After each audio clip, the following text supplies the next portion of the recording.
Hey guys, what's up? Welcome back here to another edition of the Fishing Teacher, and thanks a lot for checking today's video out. Much appreciated.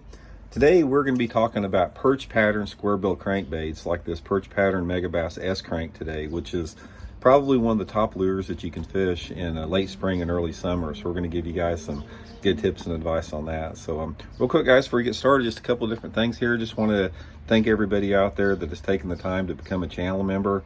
Much appreciated there, and if you're interested, you can just click the on my YouTube homepage for the Fishing Teacher, just click that join button and that gives you all the info for that. Much appreciated. And also guys, Bait Works here in Springfield's got a big selection of the Megabass S crank. I'll put the link in the description for that, for this particular crankbait, if you're interested in getting a few. Okay guys, here's sort of what happens here. When it starts rolling around about the mid part of May, post-spawn situation, water temperature starting to warm up a little bit. What happens is one of the first things that the bass do after they get done spawning is they're hungry and they need to feed up, because the entire spawning process has been exhausting on both the female bass and the male bass. I mean, the females have expelled a lot of energy as far as building up their eggs, spawning. The males have been exhausted by guarding the eggs, guarding the beds, guarding the fry, and they're really hungry come Maytime.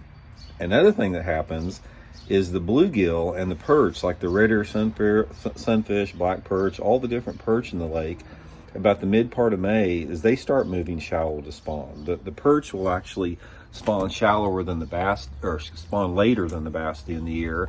So this is sort of part of the cycle that's really a good deal, because there's a lot of perch up shallow for the bass to feed on. And that's why the crankbaits like the Megabass perch pattern, bluegill pattern here, the S crank, is so effective. So anyway, let's talk a little bit about where you want to fish it at. Most of the time, I'm concentrating on the areas that I feel that the fish are coming out of spawning. So say for example, if let's just take for example, a lot of the bass like to spawn in the back end of coves. People know that. So one of the first areas that I would look for is I'd go about maybe halfway back into the coves to pretty much all the way out of the main cove, but staying in the cove. And I try to crank this thing on whatever cover is available on the lake you're fishing. If you got rock, crank it on rock. If there's some lay down trees or docks or something like that, fish it around that. Every lake is unique to itself as far as the cover that it has in there. So the main thing is, guys, is just fish this thing shallow. You want to try to concentrate on that 2 to 5 foot zone. Most of the bluegills are going to be spawning shallow. They spawn in 1 to 3 foot of water. So a lot of times what I'll do is I'll put this like on 15 to 20 pound test Seaguar and Vizex line and try to keep it shallow. I'm not trying to maximize the depth out of it. And I use like a medium fast stop and go retrieve, sort of like trying to mimic those bluegills trying to get away from the bass chasing them like that. But it works in a lot of different situations here.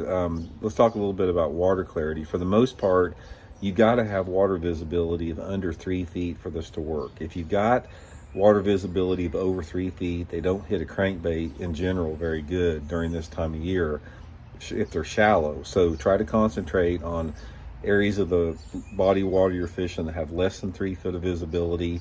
The day doesn't really matter that much. It can be sunny, cloudy, whatever. It doesn't matter, because those fish are still up there. Those perch are still up there spawning. Now, if you do have greater than 3 foot of visibility, there's other baits that can probably work better. Something like a bluegill colored swim bait, or maybe a soft plastic stick bait, something like that. But man, one of my favorite things, if I've got a situation where I've got, say, 1 to 2 foot of water visibility, and it's mid-May, mid-June, water temperatures, are in 65 to 75 degrees. I've caught so many good fish on that perch pattern square bill this time of year. I think it's really going to be a good one for you. So hope it helps you guys catch some. And again, like I said, I'll put the Bait Works link in the description if you guys want to pick up some. So see you guys later.